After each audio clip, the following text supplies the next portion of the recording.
Okay, so we are in episode 23 on page 68. When we left episode 22, we were in the midst of the battle. So from 22 to 23, this is the story opening in media res. Okay, we are back immediately in the battle between Beowulf and Grendel's mother. Beowulf has just jumped to his feet, ready to attack Grendel's mother again. Then he saw, hanging on the wall, a heavy sword hammered by giants, strong and blessed with their magic. The best of all weapons, but so massive that no ordinary man could lift its carved and decorated length. He drew it from its scabbard, broke the chain on its hilt, and then, savage now, angry and desperate, lifted it high over his head and struck with all the strength he had left, caught her in the neck and cut it through, broke bones and all. Her body fell to the floor lifeless, the sword was wet with her blood, and Beowulf rejoiced at the sight. The brilliant light shone suddenly as though burning in the hall, and as bright as heaven's own candle lit the sky. He looked at her home, then, following along the wall, went walking, his hands tight on the sword, his heart still angry.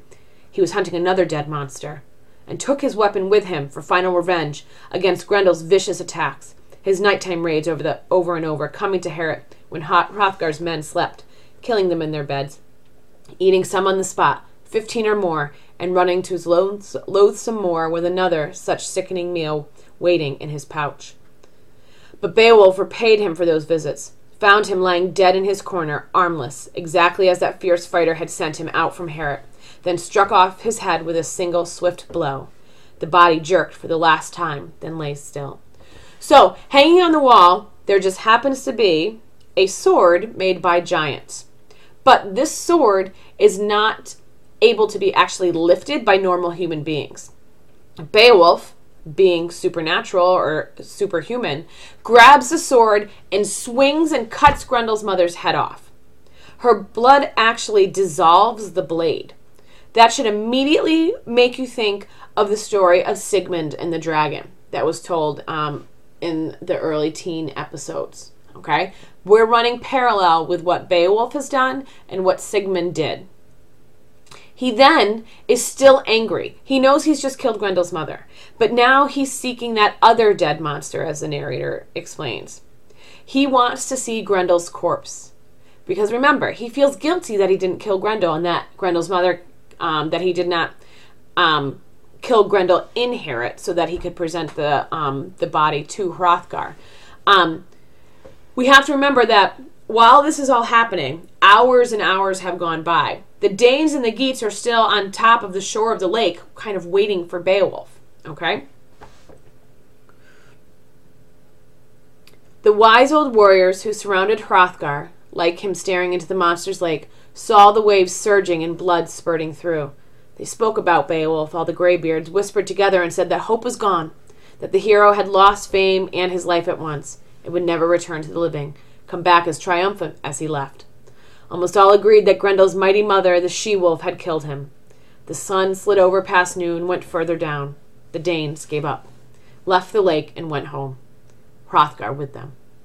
The Geats stayed, sat sadly, watching, imagining they saw their lord, but not believing they would ever see him again. So the Danes and Geats are waiting up above on the shore, and the Danes, after time has gone by and hours have gone by, the Danes believe he's dead, including Hrothgar. So the Danes and Hrothgar leave. The Geats do not believe that Beowulf is successful either, but the Geats remain behind. Now we're going to cut back to underneath the water where Beowulf is. Then the sword melted, blood-soaked, dripping down like water, disappearing like ice when the world's eternal lord loosens invisible fetters and unwinds icicles and frost as only he can. He who rules time and season, he who truly is God. The monster's hall was full of rich treasures, but all that Beowulf took was Grendel's head and the hilt of the giant's jeweled sword. The rest of that ring-marked blade had dissolved in Grendel's steaming blood, boiling even after his death. And then the battle's only survivor swam up and away from those silent corpses. The water was calm and clean, the whole huge lake peaceful, once the demons who lived in it were dead. So Beowulf has Grendel's head. He has the hilt or the handle of the sword because the blade has dissolved in Grendel's blood. And he swims back up to the lake, back up to the shore. Now, because the evil of Grendel and Grendel's mother has been purged, the lake itself is no longer bloody, it is no longer boiling, and it is safe. Then the noble protector of all seamen swam to land, rejoicing in the heavy burdens he was bringing with him. He and all his glorious band of Geats thanked God that their leader had come back unharmed. They left the lake together. The Geats carried Beowulf's helmet and his mail shirt. Behind them, the water slowly thickened as the monster's blood came seeping up. They walked quickly, happily across roads all of them remembered, left the lake and the cliffs alongside it, brave men staggering under the weight of Grendel's skull.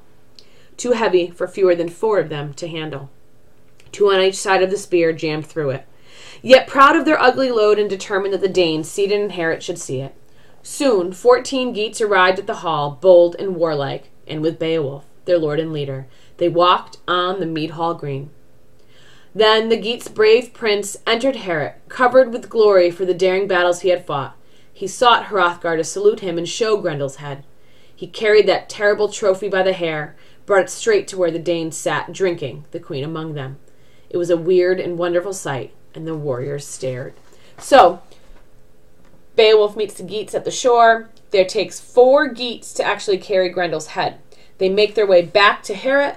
Beowulf, being superhuman again, grabs Grendel's head by the hair and marches into Heorot, presenting the head to Hrothgar and to the queen.